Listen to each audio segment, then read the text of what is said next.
ఏమైంది నాకు? హోలీ తర్వాత నుండి నాకెందుకో ఇలా అనిపిస్తుంది. ఆందోళనగా ఉంటుంది. నా గతానికి సంబంధించిన ఏదో విషయం, ఏదో మొహం నా చుట్టుపక్కలే ఉందని. కానీ అది నాకు కనిపించడం లేదు. లేకపోతే నేను అసలు గుర్తుపట్టలేకపోతున్నానా?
ఐఎమ్ సారీ, నేనున్నట్టుండి వచ్చేసరికి మీరు కంగారు పడినట్టున్నారు. నా రూమ్లో వాటర్ అయిపోయాయి, అందుకే రావాల్సి వచ్చింది.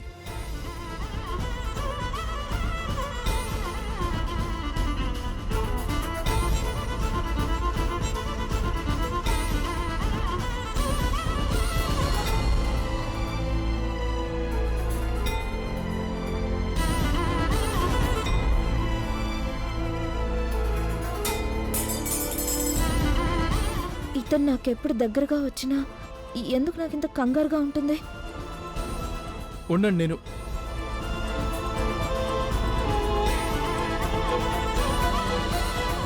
మీరు బానే ఉన్నారు కదా? కొంచెం నీళ్ళిస్తారా? మీరిక్కడేం చేస్తున్నారు? నేను వాటర్ కోసం వచ్చాను ఇక్కడికి.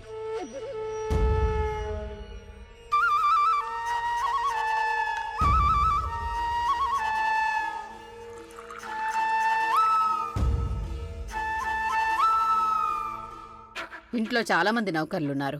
మీకు నీళ్లు కావాలంటే మీరు వాళ్ళకి చెప్తే సరిపోయేది కదా. మీరెందుకు ఇబ్బంది పడుతున్నారు?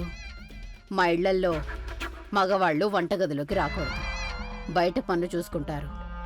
ఇక ముఖ్యంగా పరాయి మగవాళ్ళు తమ గదిలో నుండి అస్సలు బయటికి రాకూడదు. I'm sorry.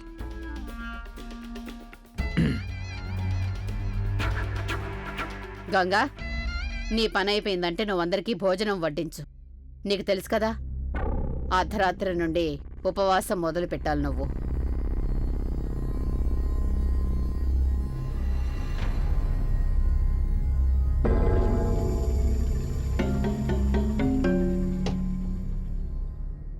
నేను నా రిపోర్ట్ని దాచిపెట్టేశాను. ఇప్పుడిక ఎవ్వరూ కనిపెట్టలేరు నేను కడుపుతో లేనని.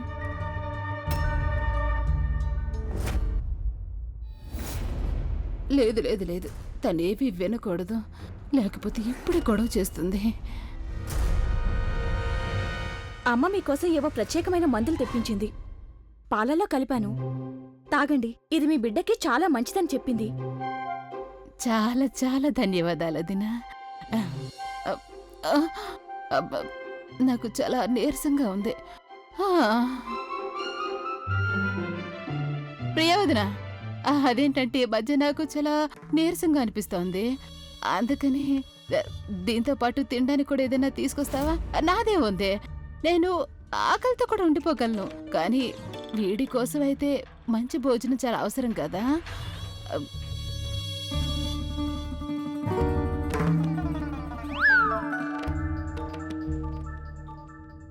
మధు ఫోన్ చేస్తాను.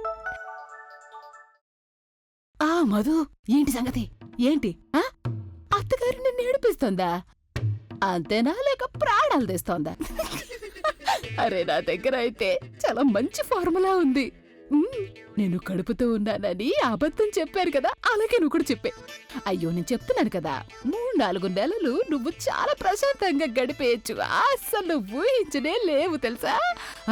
సరేనా? సరే, నీ తర్వాత నీతో మాట్లాడతా, సరేనా? ఉంటాను.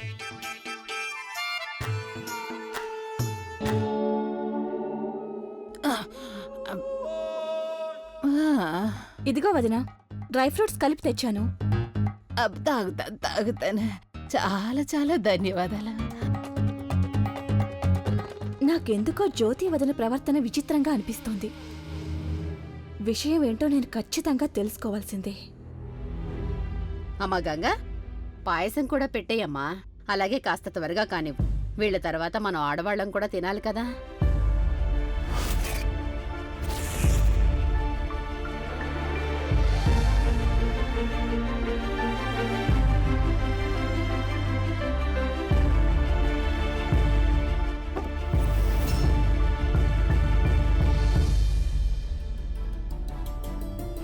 అరే, ఆగండి ఆగండి ఆగండి ఆగండి, నేను తుడుస్తాను, మీరు ఏం ఆగండి. పర్వాలేదు. క్షమించండి. గంగా, నీకొకవేళ ఒంట్లో బాలేదంటే నాకు చెప్పమ్మా, నేను వడ్డిస్తాను, సరేనా? ఏమైంది గంగా, మీకు ఒంట్లో బానే ఉంది కదా? సాగర్ గారు, మీరు నా భార్య చేతి పాయసం తిని చూడండి, మొత్తం అంతా మర్చిపోతారు మీరు. ఇంత రుచికరమైన పాయసం ఎప్పుడు తినుండ్రు. తినండి.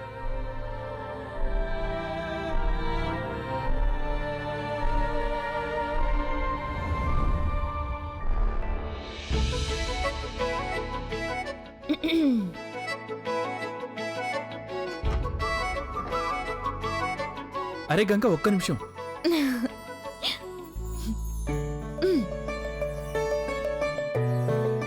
ఇదేంటి గంగా, అయినో నాకు పాయసం అంటే చాలా ఇష్టమని నీకు కూడా తెలుసని, కానీ 4 గిన్నెలా? అరే, ఈ 4 గిన్నెల్లో ఉన్న పాయసం టేస్ట్ చేసి నేను చేసిందేదో నువ్వు చెప్పాలి. చెప్పు, గుర్తుపట్టగలవా? 4 ఏంటి, 400 గిన్నెలు తీసుకొచ్చినా సరే నేను ఈజీగా గుర్తుపట్టగలను. నా గంగ తయారు చేసిన పాయసం ఏ గిన్నెలో ఉందో. అలాగా? అయితే టేస్ట్ చేసి చెప్పు.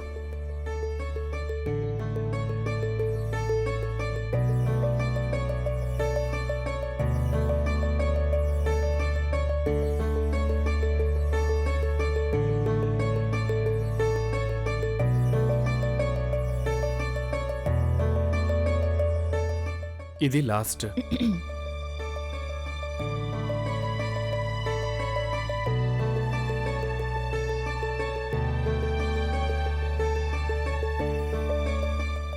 తల తిరుగుతోంది కదా? అసలు లేదు, చెప్పాను కదా నేను గుర్తుపట్టగలను అని. మరైతే నేను చేసిందేదో చెప్పు. 4. ఎస్, ఈ 4 కప్పుల్లోనూ నా గంగ తయారు చేసిన పాయసమే ఉంది. ఇంతకిది చెప్పు, ఇదంతా ఎందుకు? నువ్వు నన్ను టెస్ట్ చేస్తున్నావు కదా? నీకు బోల్డ్ అంత పాయసం తినిపించాలనిపించింది, అందుకని. ఎవరైనా వస్తారు, వదులు.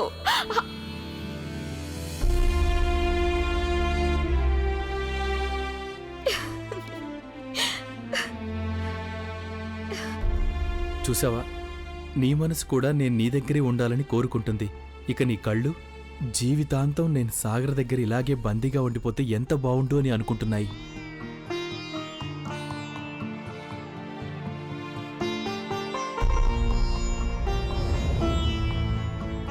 ఏమైంది?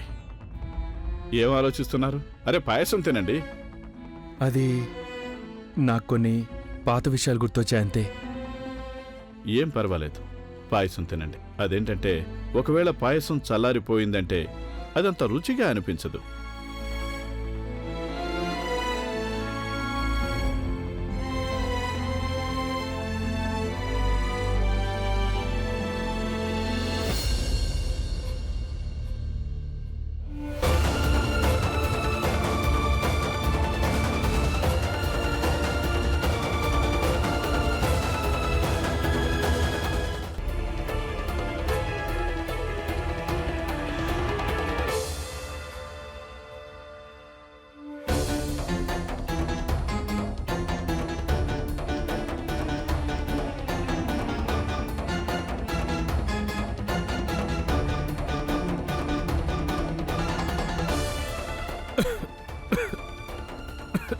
ఏమైంది సాగర్ గారు?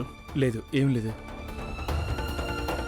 మీ మొహం చూస్తేనే అర్థం అవుతుంది మీకు పాయసం నచ్చలేదని. లేదు లేదు, అలాంటిదేమీ లేదు. మరైతే నేను కూడా రుచి చూస్తాను.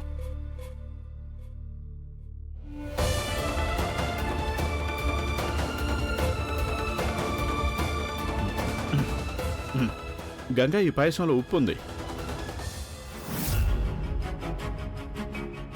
ఉప్పా? ఏమైంది గంగా? పని మీద నీకు ధ్యాస లేదా ఏంటి? నువ్వు చక్కెరకి బదులు ఉప్పు వేశావు.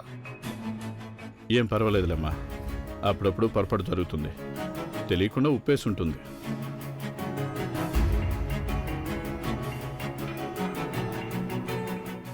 వేరే చేసి తీసుకొస్తాను. సరే.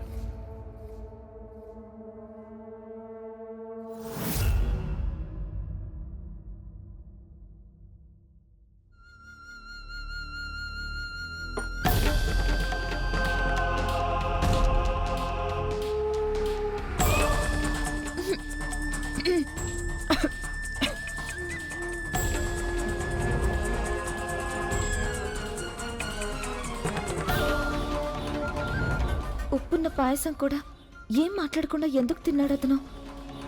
అతను నా చుట్టుపక్కలుంటే నాకెందుకు ఇంత కంగారుగా ఉంటుంది? నాకెందుకు ఏవేవో విచిత్రమైన మొహాలు అవి కనిపిస్తున్నాయి.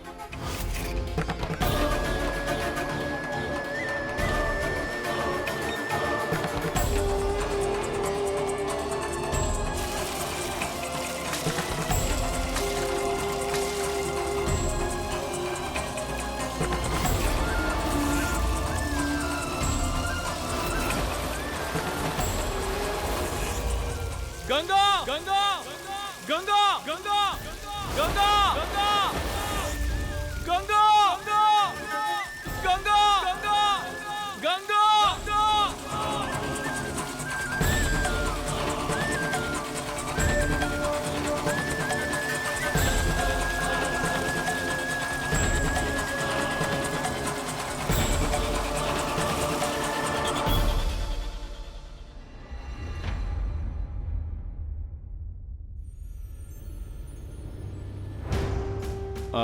సాగర్ గారు,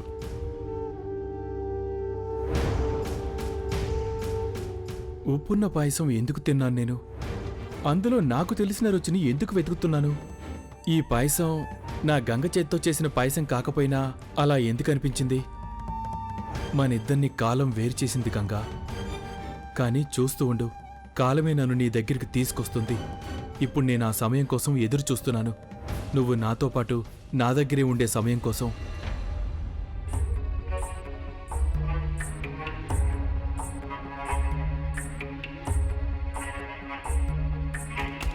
అతనెవరో తెలీదు, కానీ అతని మాటలు నన్ను ఎందుకు ఇంత ఇబ్బంది పెడుతున్నాయి? అతను ఏం మాట్లాడకుండా ఉప్పేసిన పాయసం తినేశాడు.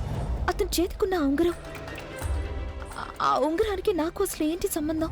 ఆ ఉంగరాన్ని చూస్తుంటే నాకెందుకో ఇంతకు ముందు కూడా నేను ఆ ఉంగరాన్ని చూశాననిపిస్తోంది. అమ్మో, ఆ గొంతు, ఆ సంఘటనలో ఒకవేళ నా గతానికి సంబంధించినవి కాదు కదా. ఏం చేయాలి? నేను వెంటనే వెళ్ళి దీని గురించి శివకి చెప్పాలి. శివ. అరే ఏమైంది గంగా? మీరు ఉపవాసం చేశారు, ఇంతవరకు ఏమీ తినలేదు. అమ్మ కూడా కంగారు పడుతుంది. నాకు అస్సలు ఆకలిగా లేదు శివ. మీకు ఒంట్లో బాగానే ఉంది కదా? ఆ, ఒంట్లో బానే ఉంది, కానీ కానీ కిచెన్లో పని చేస్తుంటే ఎందుకో తెలియదు చాలా కంగారుగా అనిపించింది. భోజనం వడ్డించేటప్పుడు కూడా చాలా విచిత్రంగా అనిపించింది. నాకు తెలియని మొహాలేవో మాటి మాటికి నా కళ్ళ ముందు కనిపిస్తున్నాయి. ఎవరో గొంతు వినిపిస్తుంది. వాళ్ళు నన్ను పిలుస్తున్నట్టుగా అనిపిస్తుంది. ఇదంతా నా గతానికి సంబంధించిన విషయాలు అయి ఉండొచ్చు, కానీ కానీ నాకు అసలేం గుర్తు రావడం లేదు. గంగా, మీరు ఏం ఆలోచించకుండా ముందు ప్రశాంతంగా కూర్చోండి. కూర్చోండి. చూడండి గంగా, మీకు తల మీద దెబ్బ తగిలింది, అందుకని మీకు ఇదంతా కూడా అనిపిస్తూ ఉండొచ్చు. అలాగే ఎక్కువగా ఆలోచించకండి, లేకపోతే మీ పరిస్థితి ఇంకా దారుణంగా అయిపోతుంది. ఇప్పుడు మీరున్న పరిస్థితి చూస్తుంటే మీరు మందులు వేసుకోవాల్సిందే అనిపిస్తుంది. అప్పుడు మీకు ప్రశాంతంగా ఉంటుంది. లేదు లేదు, మందు వేసుకోవాల్సిన అవసరం లేదు. నేను ప్రశాంతంగా పడుకుంటే ఉదయానికి అంతా సర్దుకుంటుంది. అరే, ఖాళీ కడుపుతో పడుకుంటే మీకు నిద్ర ఎలా పడుతుంది? నేను ఇప్పుడే వెళ్తాను, భోజనము మందులు తీసుకొని వస్తాను, సరేనా? వద్దు శివ, నాకు ఏం తినాలనిపించట్లేదు. నిజంగానే ఆకలిగా లేదు. మీరు చెప్పేది నేను అస్సలు వినను. మీరు మాట్లాడకుండా ఇక్కడే కూర్చోండి. నేను వెళ్ళి మీకోసం మందులో భోజనం తీసుకొస్తాను.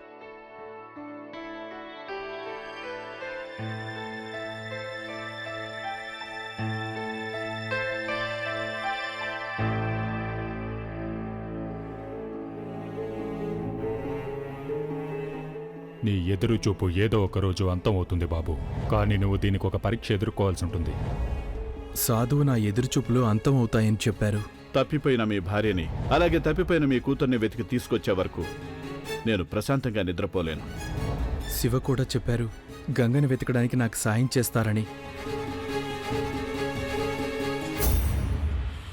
ఆ రోజు ఎప్పుడొస్తుంది గంగా? ఇప్పుడు నా ప్రతి శ్వాస చెబుతోంది నువ్వు నాకు దగ్గరగా ఉన్నావని. నా ప్రతి అడుగు నీ వైపే వెళ్తుంది. పరాయి వాళ్ళు, తెలియని వాళ్ళు నాకు సాయం చేస్తున్నారు. ఐఎమ్ షూర్ గంగా, త్వరలోనే నేను నిన్ను కలుసుకుంటాను, చాలా త్వరగా.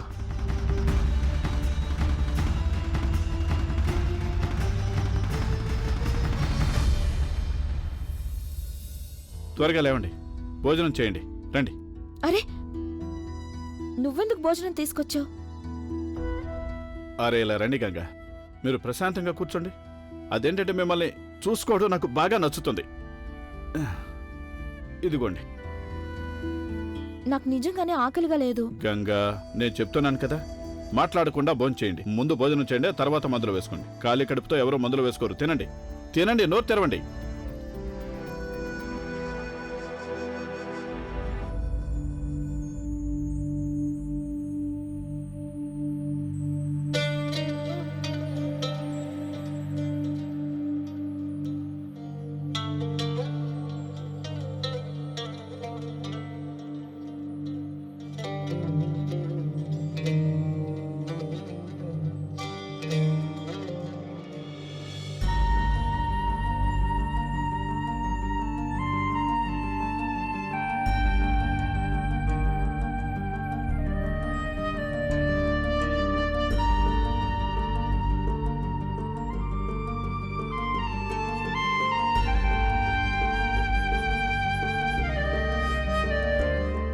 ఇదిగో మందు తీసుకో.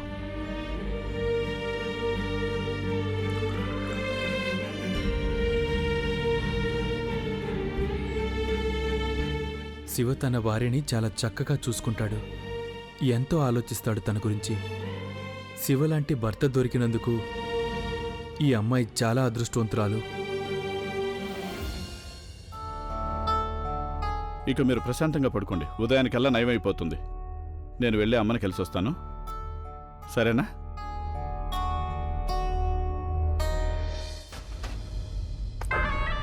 లాయర్వి కదా నువ్వు.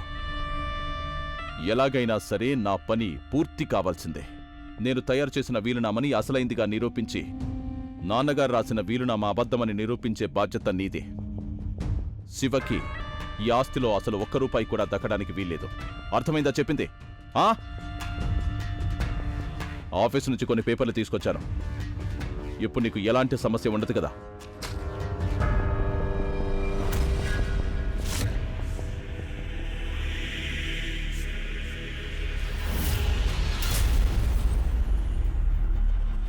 కంగారు పడకండి ప్రతాప్ గారు. ఇప్పుడు మీరు కోరుకున్నట్టే అంతా జరుగుతుంది. నాకు ఈ కాగితాలే చాలా అవసరం. వీటిని ఒకసారి చూసుకుంటే తరువాత పని సులభంగా అయిపోతుంది. నేను నీకు ఏం కావాలంటే అది ఇస్తాను. కానీ గుర్తుపెట్టుకో, మఠాధ్యక్షుడు కావాలని నాకు చాలా ఆత్రంగా ఉంది. వీలైనంత తొందరగా పని జరిగేలా చూడు.